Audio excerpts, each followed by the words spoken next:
All right, I'm about to do the dremeling.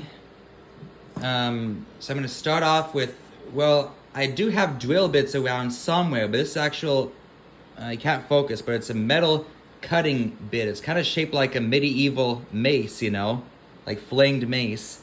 But yeah, I had to poke the middle, go around a little bit, because if I were to simply use a blade, I think if I were to use a blade like this, you know, it could cause it to potentially crack.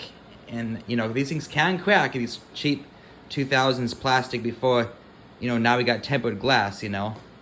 But I don't know about cutting through tempered glass, but you can use a Dremel on glass. I done it on a bottle to make designs, like etching onto it. What? We'll see how it goes. I can't record because, you know, I got a precision work and focus. You know, even with somebody else, but wait. See how it looks in a minute.